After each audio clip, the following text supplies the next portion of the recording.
In today's video, we're diving into the 5 dumbest ways people got themselves mauled by deadly animals. From a yoga influencer's deadly tiger stunt in Phuket, to a linguistics blogger who thought he could speak gorilla in Cameroon. But first, we begin with a quiet zoo in Mexico, where one woman's desperate need for online fame led her straight into the claws of a jaguar.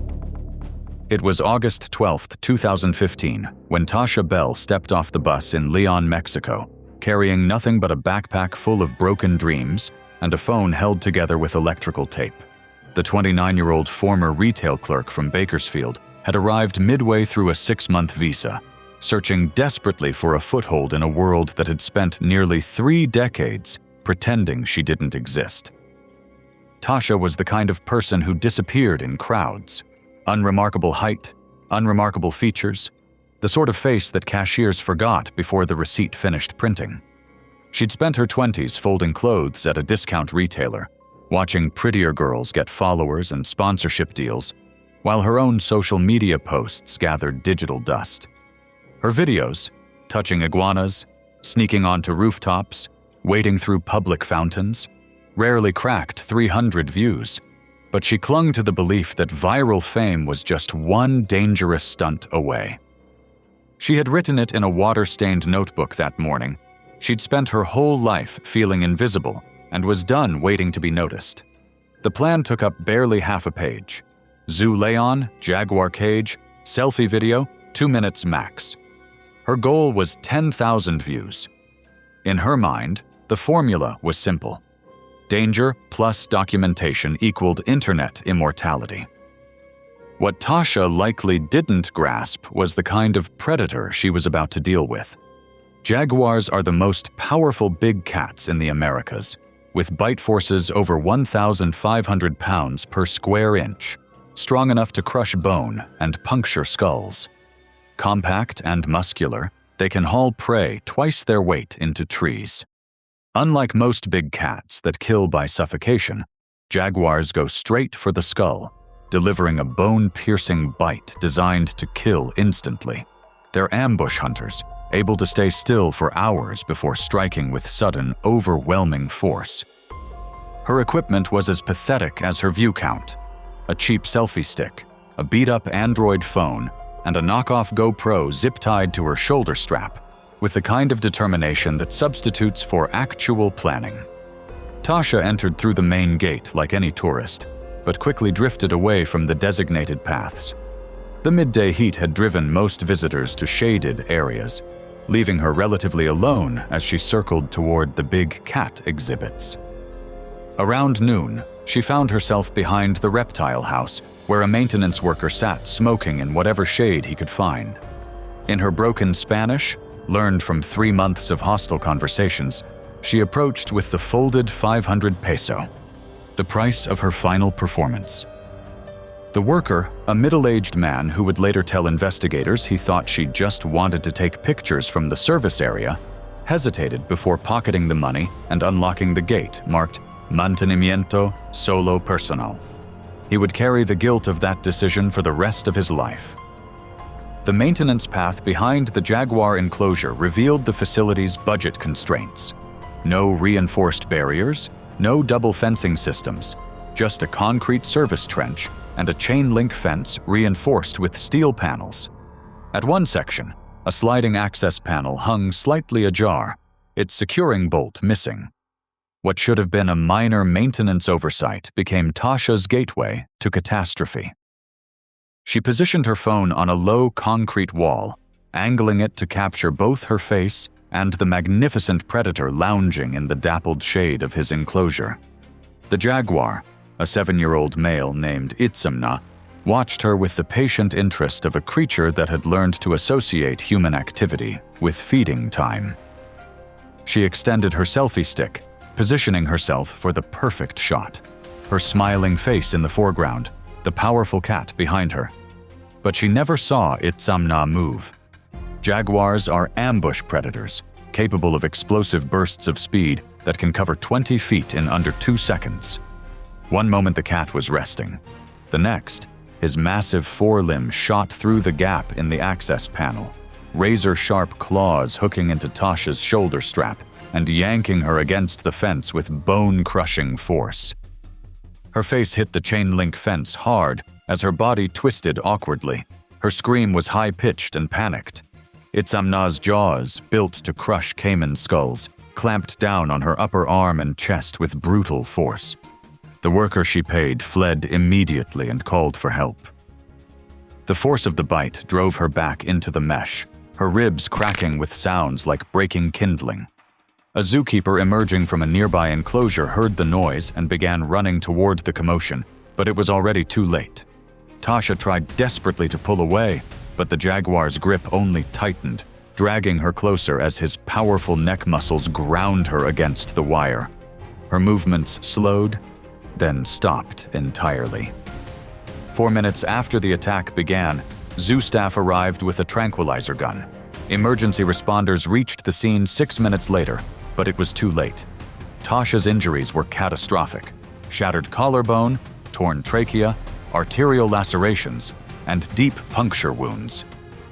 She carried no identification, just her cracked smartphone and the knockoff camera that had partially documented the initial attack. Authorities identified her through hostel records and the digital breadcrumbs of her failed social media presence.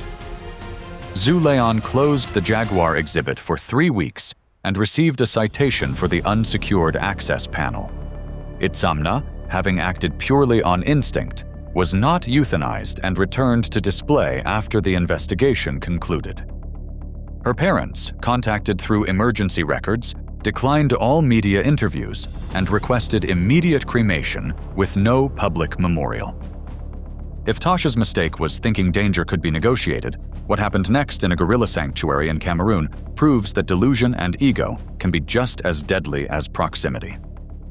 It was April 9th, 2016, the humid Cameroon air thick with the promise of afternoon rain, as tourists finished their guided walk through the Ape Action Africa Sanctuary outside Mefu. The group moved on, chattering excitedly about their close encounters with rescued primates. But one man stayed behind, barefoot, smirking, convinced he knew better than the signs, the guides, and the fences. Riley Newburn had signed the visitor ledger with just RN and paid his gate fee in crumpled bills. The 33-year-old American expat from North Carolina carried himself with the arrogance of someone who had appointed himself an expert in a field he'd never formally studied. His blog was a rambling collection of pseudo-scientific theories and grainy videos of himself attempting to communicate with great apes through what he called interspecies emotional syncing. Riley's relationship with the sanctuary had ended badly months earlier. He'd volunteered briefly, dismissed within weeks for repeatedly ignoring animal handling protocols and attempting unauthorized communication experiments with the primates. The staff remembered him as eccentric and overconfident, but not overtly dangerous. Since his dismissal, Riley had remained in Cameroon on a tourist visa, haunting cafes in Yaoundé, where he regaled backpackers with tales of being closer than anyone to cracking gorilla syntax. He spoke of breakthrough moments and emotional connections that existed only in his imagination, building a mythology around himself that grew more elaborate with each telling. That afternoon, as the official tour group moved past Ecock's enclosure, Riley saw his opportunity. Ecock was a 19-year-old silverback, rescued as an infant and raised at the sanctuary, a magnificent specimen who commanded respect from both his fellow gorillas and the humans who cared for him. His enclosure was a naturalistic space designed to provide enrichment while maintaining safety barriers that had been carefully engineered based on decades of primate behavior research. However, Riley fundamentally misunderstood the animal he was about to confront. Silverback gorillas are among the strongest land mammals, with adults weighing up to 400 pounds and built almost entirely of muscle. When provoked or challenged, a silverback can reach speeds of 25 miles per hour and close distances in seconds. More importantly, their behavior is structured by complex social cues. and misreading those cues can trigger instant, overwhelming violence. Riley, a former volunteer, knew keepers wouldn't return for at least 20 minutes, and that the camera covering Ecock's corner had been down for weeks. As the group vanished around the bend, he stepped barefoot past the "Do Not Approach" sign and into the restricted buffer zone, positioning himself directly in front of Ecock's space. Then he began his performance. Riley started with what he believed were submissive vocalizations, low-frequency rumbles that he'd practiced from YouTube videos and amateur recordings. He followed this with shallow chest beats, completely unaware that these behaviors, when performed incorrectly by a human, could be interpreted as challenges or threats, rather than the peaceful communication he imagined. Ecock's response was immediate and unmistakable. The massive silverback approached from the shaded edge of his enclosure, rising to his full height, a display of dominance that should have sent any rational person running. Instead, Riley grinned wider and stepped closer, raising both arms in what he thought was a submissive gesture, but which actually mimicked the posture of a challenging male. A sanctuary staff on a bathroom break spotted the unfolding disaster and began shouting warnings with desperate urgency. Riley glanced over his shoulder, laughed, and continued his rhythmic chest thumping, a sound that echoed like a drumbeat announcing his own doom. The bamboo barrier, weakened by recent rains and never designed to withstand the full force of an agitated silverback, gave way with a sharp crack. One of the vertical poles snapped as Ecock leaned forward, and suddenly there was nothing between 400 pounds of irritated gorilla and the delusional human who had been challenging him. In a burst of speed that defied his massive size, Ecock pushed through the broken barrier and was on Riley in seconds. Witnesses said Riley froze completely, his body language finally communicating the terror his mind had been too arrogant to acknowledge. Ecock grabbed him by the left shoulder with hands that could crush coconuts, lifting Riley off his feet before slamming him to the ground with a force that echoed across the compound. Riley's single scream cut through the afternoon air. The silverback's massive jaws clamped down on Riley's upper thigh and abdomen, his 2-inch canines puncturing flesh and muscle with surgical precision.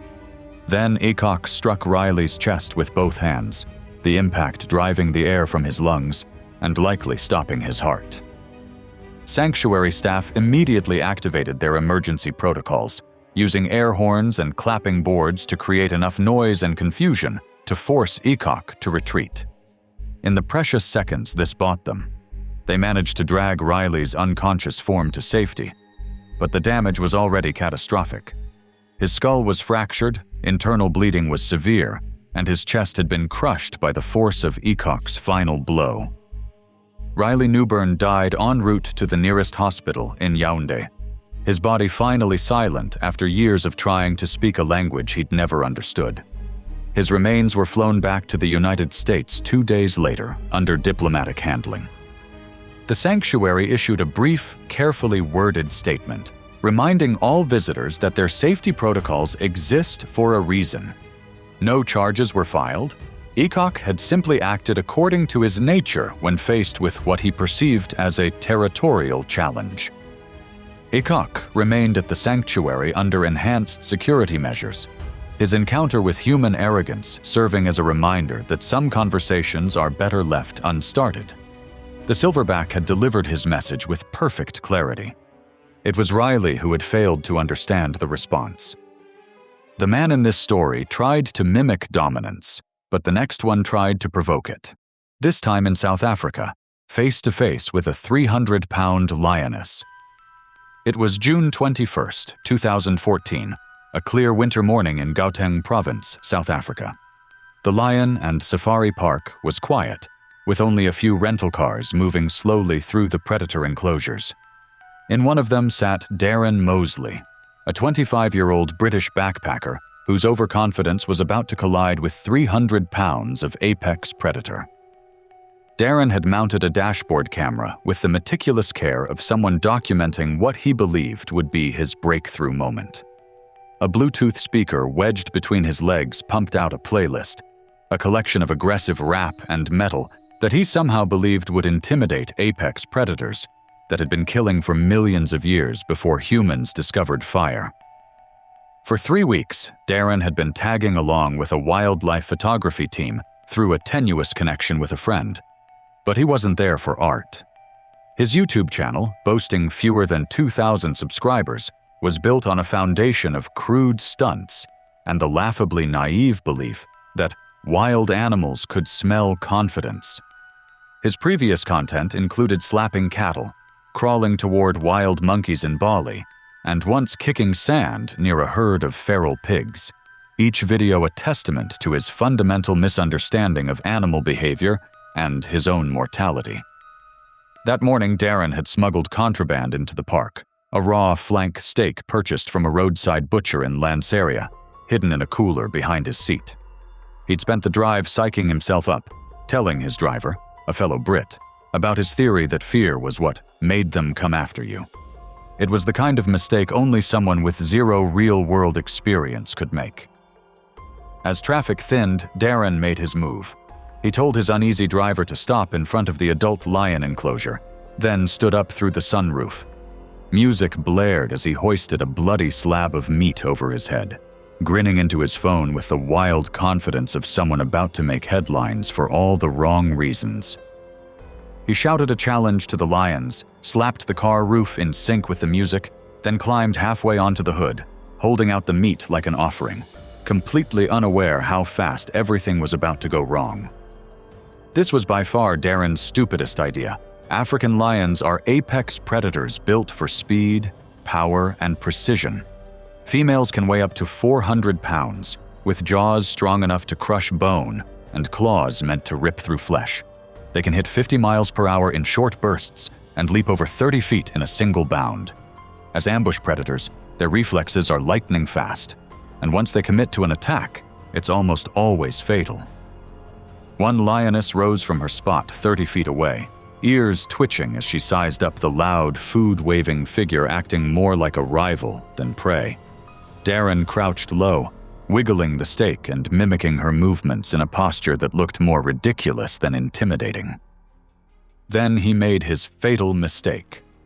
Darren flung the raw meat directly at the lioness's face, the steak bouncing off her nose before landing in the grass. The insult was unmistakable. In the language of predators, he had just issued a direct challenge. Her ears flattened against her skull, and her muscles coiled like loaded springs. The lioness charged, covering 30 feet in under 3 seconds.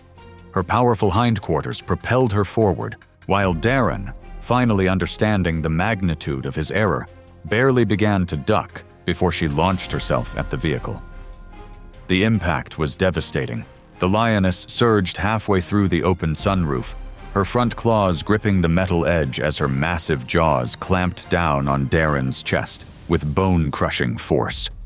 The sound of ribs snapping was audible over his screams as 650 pounds of bite pressure collapsed his ribcage like a house of cards. Witnesses in a nearby vehicle heard the shouting first, and they immediately called for help. Then the screech of tires as Darren's panicked driver hit the accelerator. They immediately called for help. The sudden movement only made things worse, dragging the lioness partially into the vehicle as she maintained her death grip on her prey. His driver later described what he heard: wet sounds of tearing flesh, guttural growls, and a brief, garbled scream. The attack was over in seconds, but the damage was irreversible. By the time park rangers arrived with tranquilizer guns, Darren Mosley's upper torso was crushed beyond recognition, his neck torn open by claws designed to bring down zebras and wildebeest. The interior of the rental car soaked with blood. The lioness, sedated and unharmed, had simply acted according to her nature when faced with what she perceived as a territorial challenge. Darren's body was flown back to the UK under private arrangements, his family declining all media contact and forgoing any public funeral. The Lion and Safari Park temporarily closed the Predator Drive and reissued warnings that should have been unnecessary. His YouTube channel disappeared within days, deleted by administrators who recognized that some content was too dangerous to exist. The lioness was never named in official reports.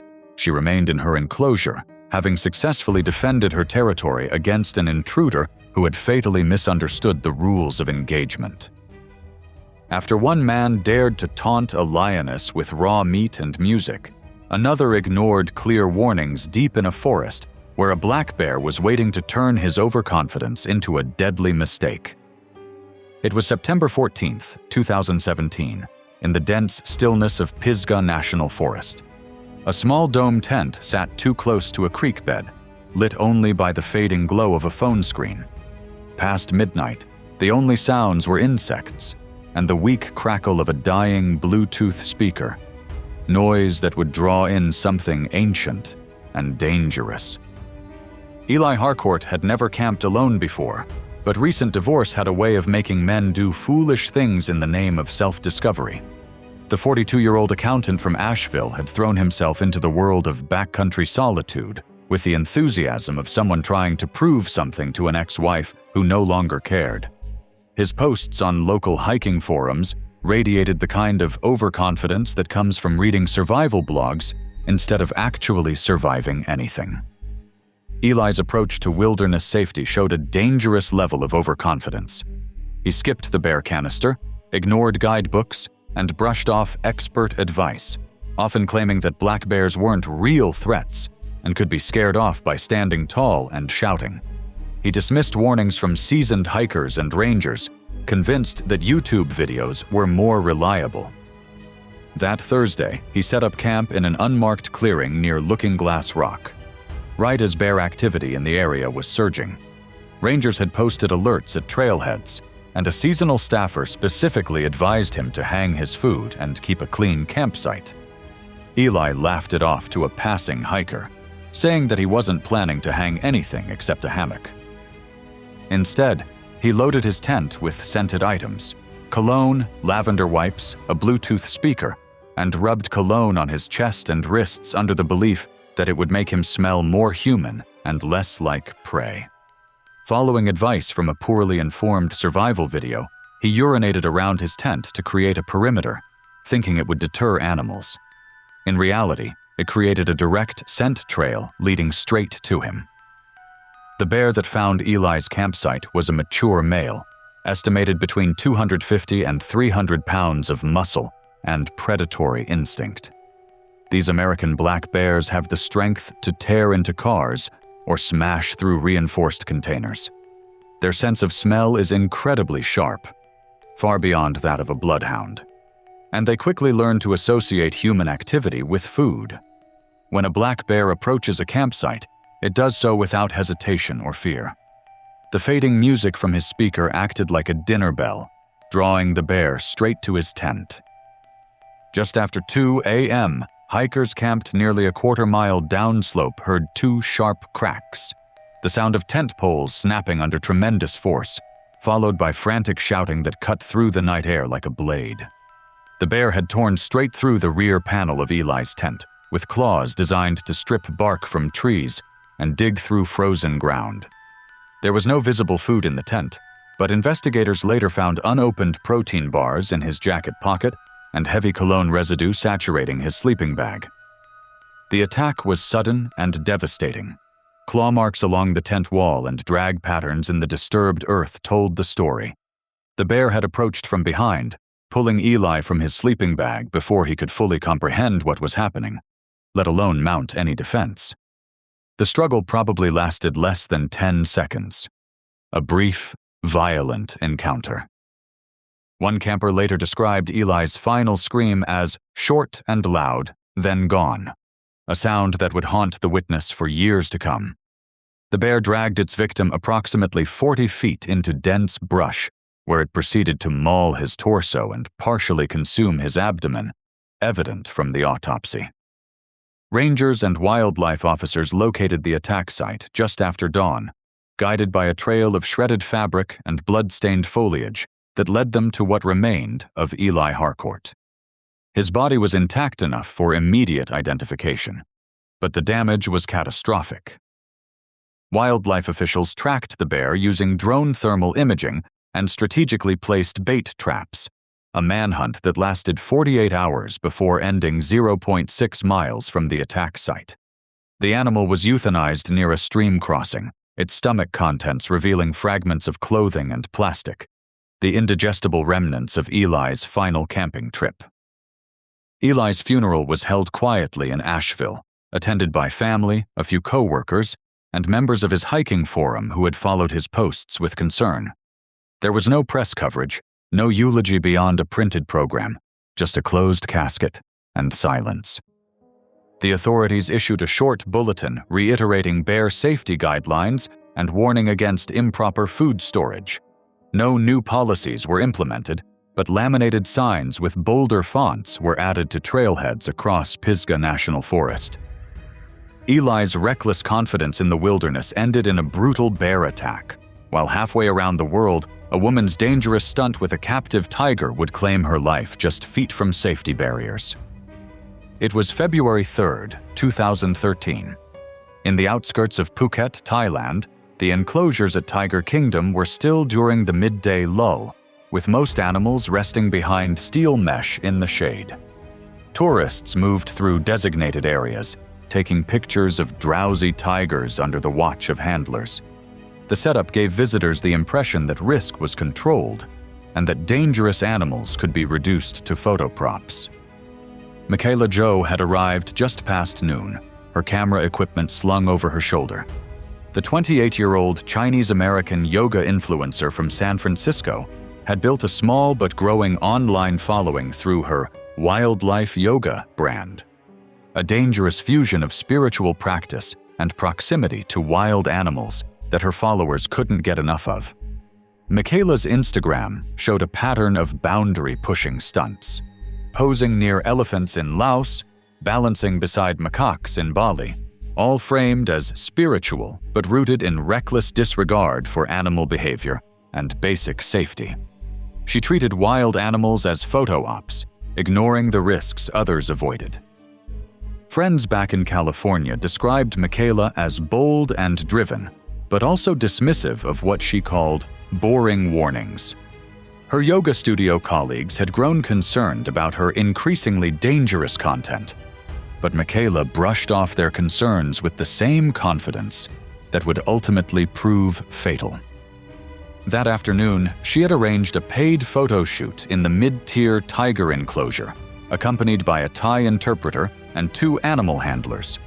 The staff, following standard protocol, kept visitors behind a waist-high outer barrier and explicitly instructed all guests not to wear bright colors or make sudden movements. Michaela wore a canary yellow tank top, a color that could trigger predatory responses in big cats, and assured the handlers with her trademark smile that she would only pose, not touch. Michaela likely didn't grasp the deadly nature of the predator before her. Tigers, the largest wild cats on Earth, can weigh up to 660 pounds and drag prey twice their weight. Their 3-inch canines and bite force over 1,000 psi are built to crush bone and sever spines. Even captive-raised tigers retain natural hunting instincts and territorial aggression, regardless of human exposure. As handlers attempted to keep a 7-year-old male tiger resting in the shade, Michaela stepped over the guest rail without waiting for permission. She positioned her phone on a tripod 10 feet from the fence and activated the video recording. With practiced ease, she slid into cobra pose, her arms planted firmly on the concrete, chest lifted toward the camera. Then she made a foolish mistake. Extending her arm toward the enclosure, she began waving slowly at the tiger while calling to it softly in English. The massive cat's head turned, its amber eyes locking onto this human who had violated every safety protocol. The tiger rose with fluid grace and began pacing toward the front of the enclosure, its muscles rippling beneath orange and black stripes. The handler closest to Michaela gave a sharp warning in Thai, then repeated it in English, telling her not to come closer or reach toward the animal. Michaela, fixated on capturing the perfect shot, ignored the warning and leaned in anyway. She extended her arm through the mesh fence, her fingers reaching toward the tiger's face, inches from its ear.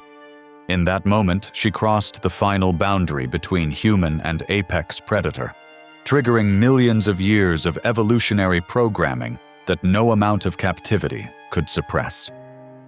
The tiger lunged with explosive speed, its massive jaws locked over Michaela's upper back and pulled her into the fence with tremendous force.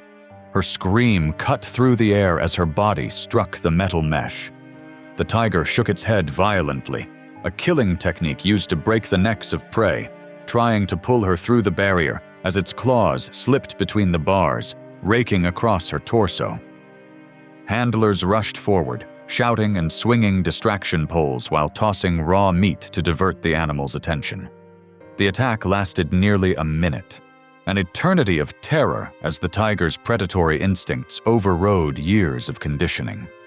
When the animal finally released its grip and stepped back, Michaela slumped sideways, her body crumpled at the base of the fence. The damage was catastrophic. Her chest was torn open, exposing shattered ribs and punctured organs. Her clavicle was fractured, and deep puncture wounds lined her upper torso where the tiger's canine teeth had found their mark. The handlers tried first aid, while other bystanders called for help.